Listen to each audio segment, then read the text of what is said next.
Tersesat, oh tersesat. Astagfirullah.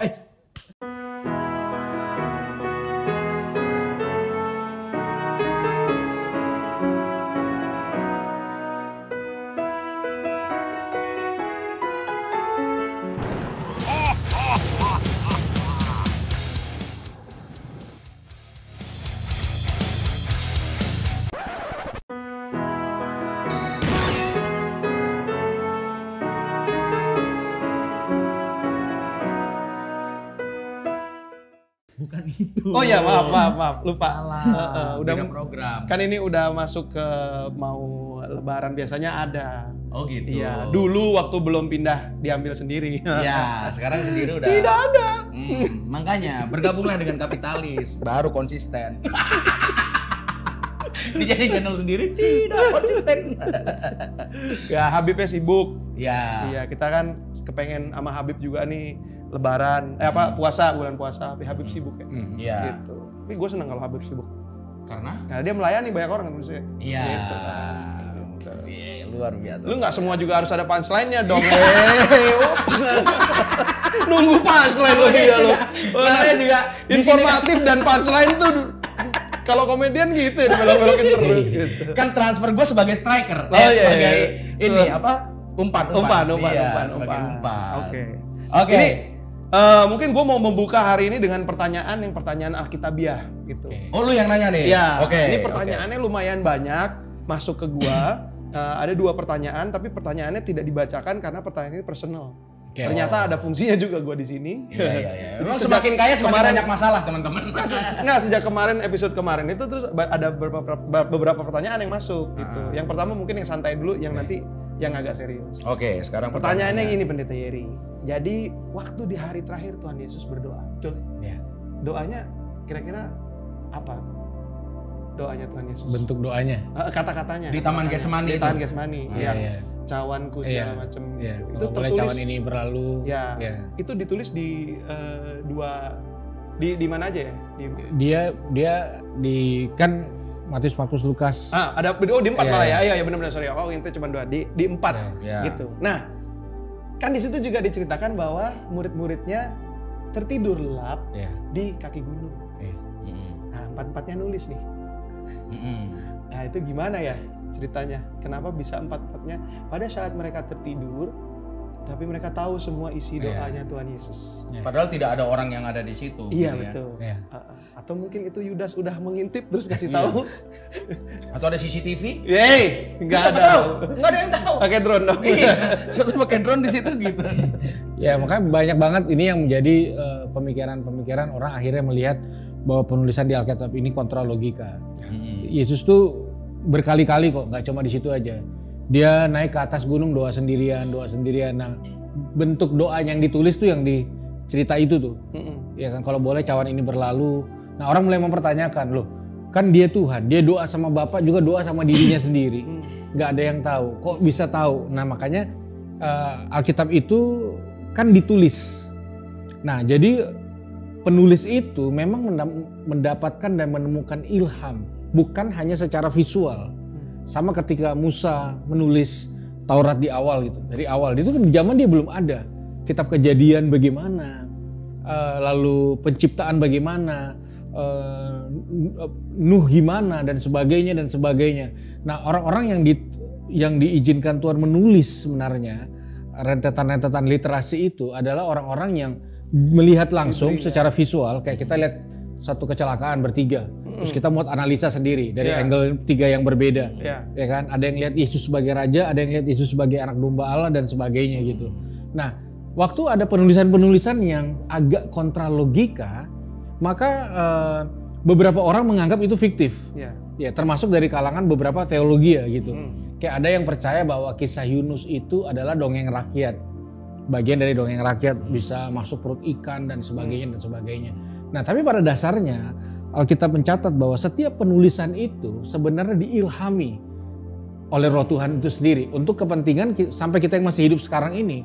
Jadi ada ilhamnya gitu. Kayak kalau kita lihat kisah para rasul tuh yang nulis Lukas dan dia dokter, makanya ada penulisannya yang lumayan sistematis dan dia bisa kaji, dia bisa dengar, dia mungkin bisa setelah kejadian itu dia menganalisa, mencari tahu, lalu dia mencari satu sumber dan sebagainya. Nah, kala itu penulisan memang orang mengeluarkan effort untuk mencari tahu, menganalisa yang dilihat, didengar, mencari informasi, sama dia menemukan satu ilham dari Roh Tuhan itu sendiri, seperti gembala yang menemukan ilham bahwa akan lahir juru selamat, entah lewat impresi, bisa lewat bintang timur, bisa lewat apapun, tapi itu akhirnya source-nya melahirkan satu nats-nats atau pesan-pesan yang sebenarnya profetis. Begitu. Ilhamnya, makanya orang bisa menemukan sesuatu yang gimana nih ininya, pembuktiannya nggak ada, tapi itu sifatnya ilham. Makanya di Ibrani dibilang gini, berbahagialah kamu yang tidak melihat namun percaya, karena ada source lain dari yang tidak dilihat itu. Nah, source lain itu sebenarnya hasil dari hubungan kita dengan Tuhan. Timbullah satu iman, kayak kita nggak lihat ada bayi di perut ibu yang hamil, tapi bukan berarti bayi itu nggak ada. Nah, understanding dan rasa aman dan rasa senang seakan-akan bayi itu ada, bisa kita rasakan sebelum bayi itu lahir. Source-nya. Gitu. Jadi bukan hanya pengetahuannya yang dibutuhkan, adalah bagaimana Anda berubah ketika melihat firman itu. Betul. Sebenarnya kayak gitu. Punya banyak pengetahuan, hidup lu gitu-gitu aja, jadi pengetahuannya doang yang banyak. Hidupnya kagak memberkati. Cakep kan gua? Cakep. Tapi bagus banget penjelasannya. Iya. Bagus banget penjelasannya. Makanya akhirnya dari semua kitab yang ditulis itu akhirnya merujuknya ya hampir sama semua ya. Iya. Tapi itu kan 4 nih. Iya. Sorry, gua potong dulu ya. 4 yang nulis Injil. Apakah cuma 4 orang itu doang atau sebenarnya banyak? Kalau yang menulis 4 jelas. Menulis Sekarang 4. kan menurut ininya Matius, Markus, Lukas, Yohanes. Gitu. Berarti nggak banyak terus dipilih nih 4 nih yang paling. Iya, 4. Yang paling cocok Iya, nih jadi gitu. penulisan dari 4 source ini. Mungkin yang akhirnya- murid lain nggak sebanyak itu nulisnya, jadi nggak Nulisnya terlalu sedikit ini. Anggot-anggotan. Atau gitu. mungkin lihat udah ada 4 ngapain lagi. Iya benar. 4 ini yang Mendingan beririsan urus gitu keuangan ya. ya udah saya. Nulis materi. Tiba-tiba nulis Alkitab ada punchline. Waduh. Gitu ya. Jadi Mantap. memang Penjelasannya itu sangat udah- mantap. Oke. Sekarang pertanyaan berikutnya dari gua apa dari lu lagi? Dari lu lagi. Dari lu Bawa dulu ya, duluan. dari lu dulu. Dari gua dulu. Karena yang terakhir nih pertanyaan gua agak berat nih. Gitu. Gila, emang. Nggak ada konteks komedinya kalau yang itu. Ingat ya, menjadi kaya bukan berarti hidup Anda menjadi lebih indah. Permasalahan makin berat. Betul. Makanya Tuhan tuh selalu pengen kita balance. Hidup saya boleh bahagia, tapi masalah dari luar banyak sekali. Harus nyelesain utang berapa? Hei, tidak perlu dibahas. J. Rachel. Pertanyaannya singkat. Kenapa orang Kristen di Indonesia jarang kesurupan?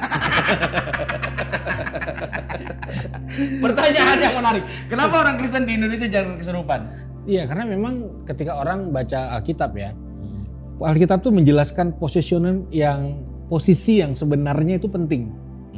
Nah, di awal dari kejatuhan manusia dalam posisi yang salah. Pertama setan yang berbicara, kedua perempuan, ketiga Adam terakhir nyalain Tuhan. Iya kan?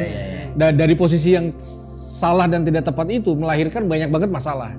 Nah, makanya yang diselesaikan Tuhan bukan menyelesaikan masalahnya, tapi memperbaiki posisinya, reposisi. Nah, reposisi itu adalah Tuhan, imamnya laki-laki, perempuan, dan iblis itu paling bawah.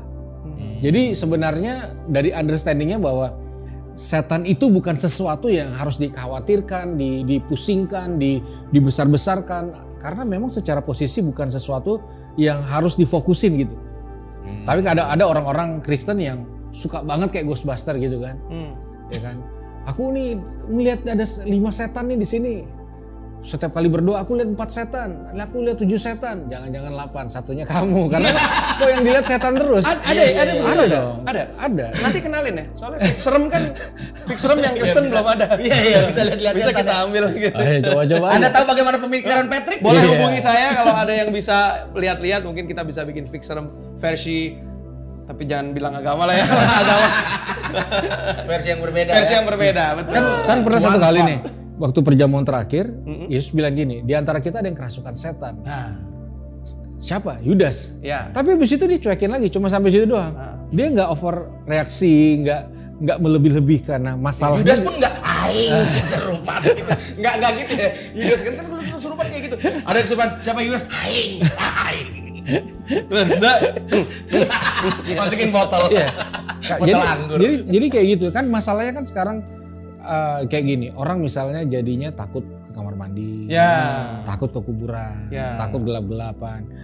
Tapi nggak doa nggak takut, buat dosa nggak takut, mabuk sambil nonton nggak takut. Nah, sebenarnya rasa respect ke Tuhan akan membuat posisi setan itu nggak terlalu berarti penting dan tidak perlu diberikan ruang khusus untuk kita peperangan rohani pun lebih elegan lah, nggak kayak dulu ya. Dulu kan kayak Ghostbuster ya, Peperangan rohani. Setan utara, setan barat, Betul. seru banget gitu ya. Kelilingin. Ada tuh di beberapa sekolah-sekolah. Saya dulu. Sekarang lebih elegan lah. Carilah kebenarannya, carilah terang itu, maka gelap akan hilang dengan sendirinya. Lebih santai, lebih rileks, tidak meletakkan jadi posisi yang penting. Makanya akhirnya orang melemparkan statement kayak gitu. Kenapa kok kayaknya jarang banget nih orang Kristen kesurupan, karena setan tidak diletakkan jadi satu posisi yang penting banget untuk diotak-atik atau dipikirkan. Meskipun ada mata pelajaran okultisme yang membahas khusus soal spiritualisme, roh-roh jahat di udara, penghulu-penghulu di udara, tapi itu bukan part penting di dalam perjalanan seseorang bersama Tuhan. Tapi kalau lagi di gereja berdoa terlalu khusyuk sampai jatuh terus gitu itu apa ya? Itu kesurupan mungkin. Menarik kan pertanyaannya. Iya, jadi yang membuat Anda kaget. Apa tuh? Toto gubrak. Iya lagi. Haleluya. Ya itu fenomena. Ya sebenarnya ada, cuma kadang-kadang tidak bisa dijustifikasi bener apa enggaknya. Begitu. Akhirnya jadi banyak juga jadi bercandaan kayak dulu ada. Karena psikologis juga bisa ya. Iya. Maksudnya euforia, adrenalin berlebihan gitu tuh bisa juga. Sebenarnya sistematis ada karena gini kan, kita roh, jiwa dan tubuh, ya kan. Nah, waktu seseorang mulai berinteraksi lebih banyak secara spiritualnya, roh Tuhan dan roh dia, akhirnya rohnya tuh lebih dominan. Maju. Jadi kayak rohnya tuh berinteraksi katakan 80-90%. Sehingga jiwa dan tubuhnya tidak terlalu terkontrol. Itu mungkin paling dekat lah kalau menurut saya penjelasannya. Orang bisa rebah. Karena dia nggak bisa kontrol tubuhnya semuanya. Ya kan? Dia nggak bisa kontrol kejiwaannya ini lagi gimana. Karena ada satu titik fokus antara roh Tuhan dan roh dia berinteraksi. Masuk penjelasan. Gitu. Jadi ya itu, tapi itu cuma seketika dan terkontrol dan tetap tetap dalam koridor. Nah, yang masalah kan yang enggak. Makanya ini penjelasannya bagus banget karena kalau kita tahu penjelasannya seperti ini, reaksi kita harusnya dibantu. Iya kan, dibantu, didoakan yang santai-santai aja. Doanya pelan-pelan aja. Jangan teriak-teriak. Udah di bawah lah dia doa teriak-teriak kan kita juga bingung dong. Kita ini yang berdoa bingung posisi. Ada pernah tubuh kejadian. jiwa roh. Ini kalau tubuh jiwa roh satu mecah itu dia langsung satu di sana gitu. Itu teriak-teriak gue jadi ingat. Dia dulu kan banyak ibadah dilakukan di bioskop. Oh iya. Kedap. Iya. Nah satu kali ya mau didoain nih, cerita altar call lah. Terus pendetanya bilang, kali ini kita akan terima pengurapan api. Api dong, fire. Api. Ya, semua siap dong, api kan. Nanti pendetanya bilang, oke itu kan ketiga gitu kan kalau karismatik ya. Main musik siap, kamu akan terima api ya kan. Beneran ketiga terus dia bilang, terima api, saya lihat api. Datang security bawa pemadam kebakaran.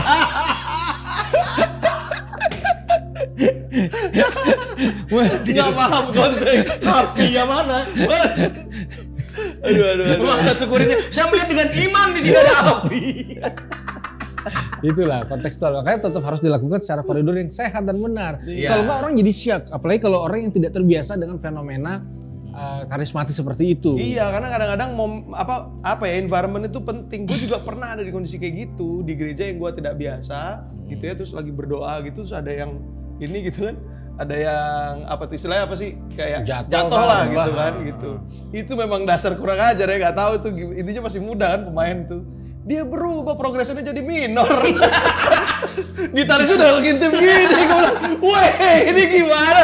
Itu kacau bro. Itu lagi di gereja gue Jadi mencekam gitu ya, jadi minder gitu ya? Gue ngeliat yang di sini jatuh, gue ngeliat nyokap gue nggak enak juga. Ntar dipikir gue nggak serius. Itu pemain Tapi band itu juga. bukan tanda pencapaian seseorang ngalamin Tuhan, itu cuma fenomena. Iya. Iya. Kalau gue Iya, setuju, iya. tapi kalau gue gini, kalau gue tuh setuju pada saat orang punya reaksi atas apa yang dia alamin dan itu berlebihan dan dia nggak bisa kontrol, terus dia mungkin jatuh atau pingsan apa segala macem, itu menurut gue wajar gitu kan. Iya. Kalau menurut gue gitu, kayak ada orang yang dikasih berita gembira tuh dia cuman gitu, ada yang sampai wah gitu kan, Ekspresi, ya, itu kan iya. orang maksudnya reaksi beda-beda. Iya, gitu. tapi kita mau mengingatkan, berapa kali pun Anda rebah di gereja tidak mengubah Anda dari selingkuh jadi tidak selingkuh. Tidak mengubah Anda dari judi jadi tidak judi, itu juga butuh proses. Mudah-mudahan Dari- tapi mudah-mudahan langsung tersentuh Kak. Iya, Mudah-mudahan tapi langsung butuh proses. Iya. Gitu. Ada yang kayak gitu. Iya. Wah, gue udah rebah nih katanya. Besok kenapa gue masih mau juga mabuk ya? Dia bilang kayak gitu. Memang itu butuh proses pikiran. Kalau yang rebah terus dipegang berdiri, itu apa ya rebah dipegang berdiri ya? Jangan ya, jangan. Dan ternyata nggak bisa berdiri. Ya, tolong jangan membahayakan diri Anda ya sendiri. betul. Jadi itu proses ya. Proses. Memang betul tadi ada proses seperti itu, tapi Ini kalau proses gue perubahan ngerasa juga perlu. apa agama ajaran itu kan dinamis. Mm-mm. Ya, itu balik lagi kan tergantung kita dan hubungan kita ke Tuhan kita sendiri yang memproses pendewasaan kita. Iya, kan? luar biasa Biasa. sekali. Ini. Seperti pertanyaan berikut ini Wih, yang iya. datang dari seorang teman. Ya ini Nggak, ini melanjutkan. gue jujur, ini pertanyaan lo, pertanyaan temen lo, Nah, temen gua, nah, jangan temen gua. ngebemperin temen lo. Enggak, pertanyaan gua kalau ini valid karena temennya teman kita semua lah. Oh, gitu. iya, iya. Tapi ini penting untuk dibahas karena Iya. mungkin memang topiknya mungkin lebih dewasa dari demografik yang nonton kita. Tapi ini jadi penting pertanyaan ini. Ini serius dikit. Karena ini bisa jadi bantuan untuk kalian yang masih muda untuk memutuskan sesuatu ke jenjang yang lebih dewasa lagi. Beda emang kalau bintang tamunya om-om ya. Iya, jadi ceritanya begini, melanjutkan pertanyaan kemarin. Ada sepasang suami istri yang waktu itu dia dalam kondisi toksik dan dia tahu hubungan mereka itu tidak sehat, tapi mereka memutuskan untuk menikah. Lalu sampai akhirnya punya anak segala macam ya gitu. Tapi kondisi hubungan mereka itu tidak pernah harmonis lah ya, tidak pernah. Selama berumah tangga itu. Ya, tapi ada satu pihak ya sebutlah suami atau istri ya, salah satu itu dia berpegang teguh dengan doanya dia, di mana dia merasa dia punya janji sama Tuhan untuk menjadi seorang pasangan yang baik yang harus mendampingi pasangannya untuk berubah menjadi lebih baik lagi. Jadi dia merasa janjinya itu sama Tuhan, bukan sama pasangannya gitu. Nah, cuman karena energinya sudah habis nih, dia terpuruk terus ya kan dalam masalah. Dia tidak bisa dia tidak bisa menentukan pilihan antara dia harus stay di situ atau dia menjalankan pilihan yang memang jelas-jelas sudah lebih baik kalau dia pergi gitu. Maksudnya intinya dalam kata kasarnya adalah cerai itu adalah pilihan yang terbaik buat dia gitu. Menurut dia melihat situasi itu. Iya, gitu. itu secara logika. Tapi karena dia tahu secara hati dia punya janji dan cerai itu apa yang sudah dipersatukan oleh Tuhan itu tidak boleh dipisahkan oleh manusia. Jadi dia jadi dilema di situ terus gitu. Nah itu gimana, Bung Yeri? Maksudnya kan dua-duanya dilemanya dia itu susah banget dijawab dengan doa tuh gimana gitu kan? Gitu. Ya itu kan jadi dilematis ketika kita mulai mengurai kondisi satu. Kedua, kita mulai mengurai. Tuhan benci perceraian. Ya semua juga udah tahu. Tapi ketika itu diurai akan jadi kompleks. Tidak sesederhana itu. Apalagi buat yang mereka yang ngalamin setiap hari atau mungkin ada juga yang lagi nonton dan ngalamin hal yang sama gitu loh. Udah kayak ya itu yang mungkin kita bahas sebelumnya, ada kayak ngunyah silet seumur hidup nih. Masa iya di seumur hidupin dilanjutin terus gitu kan. Nah, ketika itu terjadi ya berarti ada sesuatu yang harus diputuskan apapun itu. Ya. Nah, kalau saya memberikan satu mungkin sedikit informasi atau solusi. Nah, Alkitab juga pernah mengatur dan mengatur seperti ini. Pisah sementara waktu, tapi jangan terlalu lama supaya masing-masing ini belajar. Tapi jangan terlalu lama karena Alkitab berkata gini, kamu nggak akan tahan betarak. Artinya karena sudah suami istri, pisah lama tuh masalah. Tapi ada hal-hal yang dua-dua perlu introspeksi karena kalau dua-dua mau memulihkan dalam satu kondisi rumah konsisten terus-menerus, ya akhirnya pecah terus. Apalagi nggak ada orang ketiga yang bisa nolong ya, bukan orang ketiga yang buat masalah. Begitu. Jadi mungkin langkah awal adalah mengambil satu jarak, apalagi kalau itu udah toksiknya mulai ke arah fisik gitu. Gampar, nendang, apalagi sudah masalah ke psikis anak. Ini udah satu pertimbangan. Anak menimbulkan traumatik, mukul istri depan anak, maki-maki, kata kotor, apa semua gitu. Nah, sebenarnya keputusan akhirnya cerai apa enggak gitu. Kalau saya sebagai hamba Tuhan ya jelas berkata dari awal ya tidak gitu. Tapi kalau secara manusia nih, saya nggak akan berusaha untuk menghalangi. Karena ada satu realita yang lu enak pendeta ngomong. Lu nggak tahu kan rasanya dipukul, diinjek, dibawa perempuan, main di rumah, di depan anak dan sebagainya gitu. Nah, porsi saya adalah mendampingi semaksimal dan sekuat mungkin. Paling nggak saya ngomong gini, mungkin juga dalam kesempatan ini kan nyangkut di domba tersesat nih.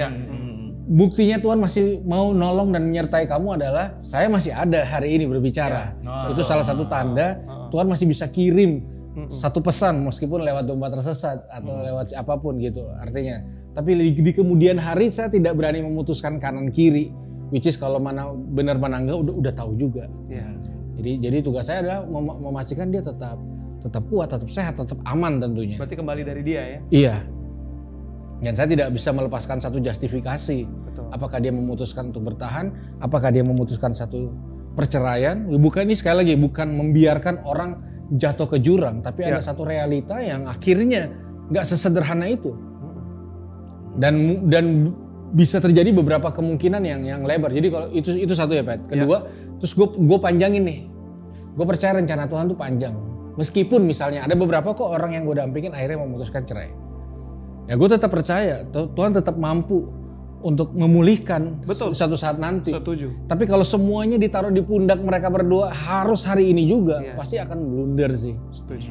Jadi ya gue percaya Tuhan itu gila proses bukan gila hasil. Jadi siapapun yang lagi ngalamin ya tetap semangat dan tetap kuat lah. Tergampar saya. Gila proses bukan gila hasil. Iya. Karena saya semua gila hasil. Karena kan yang penting buat Anda adalah hasilnya. Iya. Tapi itu kayak gua masalah gua pribadi nih ya, nih gua bongkar di sini, sharing sedikit. Masalah gua pribadi itu adalah saat gua ada masalah dan gua tidak bisa mengurai itu untuk menemukan hasilnya. Gitu. Dan Yeri yang mendampingi gua selalu untuk bilang ya prosesnya itu yang memang jadi urgensi, bukan hasilnya. Karena hasilnya itu nggak pernah ada di tangan kita sebenarnya. Gitu. Luar biasa. Jadi dulu pernah nanya intinya nih, ya, lu bahagia nggak dengan hidup lu? Bahagia. Sesuai nggak dengan keinginan dan impian lu? Iya, sesuai gitu. Ya kalau Tuhan cuma minta lu ngurusin anak-anak bandel ini, masa sih lu nggak mau bayar segitu doang? Enak kan ngomongnya ya? Enak. Langsung digambar transformer. Iya juga sih gitu. Jadi itulah kenapa lu masih ada di MLI sampai hari ini. Betul gitu. sekali. Betul sekali. Kenapa saya masih bertahan? Adalah karena ya ini karena proses hadir ini berat ya gue ngomongnya. Proses hadir dan pendampingan inilah. Gini deh, ini kan banyak yang nggak tahu sih bahwa komedian itu sebenarnya punya faktor psikologis masing-masing. Ya gue nggak berani. Lu kan memanage banyak sekali komedian nih. Gue nggak berani ngomong itu valid atau enggak, tapi yang pasti dari 23 talent yang kita pegang setelah tes psikologi, jadi ada fakta medisnya ya. Begitu begitu dites indikasinya mereka memang menuju ke depresi berat semuanya itu. Semuanya, termasuk lu kan? Betul. termasuk saya yang ada di tes psikologi itu. Karena lucu itu adalah produk yang mereka hasilkan dari keresahan mereka gitu. Dari observasi mereka gitu kan. Jadi topeng itu dibikin secara tidak sengaja karena kondisi psikologis itu gitu. Jadi yang lu lakukan di MLI terhadap teman-teman komedian ini adalah bagaimana? Ya mendampingi aja karena ya itu kalau secara indikator kan mereka depresinya tinggi, percaya dirinya tinggi tapi distrustnya juga tinggi banget. Jadi untuk kita menunggu mereka minta tolong itu tidak akan mungkin terjadi. Tidak akan mungkin terjadi dan kalau kita yang datang nolongin juga belum tentu mereka bisa terbuka. Jadi caranya beda-beda. Makanya kenapa strateginya misalkan ke Coki perlu ada Yeri, gitu. Di Viko kenapa perlu ada si Rispo gitu ya, kayak gitu contoh gitu. Di lu ada istri lu kan? Iya. Nggak tahu aja. Sama anjing-anjing lah. Dan kebetulan saya tidak terlalu lucu, berarti terlihat bahwa psikologi saya masih lumayan stabil. Oh iya, katanya begitu. Jadi ini katanya ya. Jadi semakin orang yang lucu, kemungkinan psikologisnya bermasalah semakin besar. Iya, terbukti dengan Coki. Bisa jadi. Oke, thank you semuanya udah nonton Debat Tersesat kali ini. Shalom. Shalom.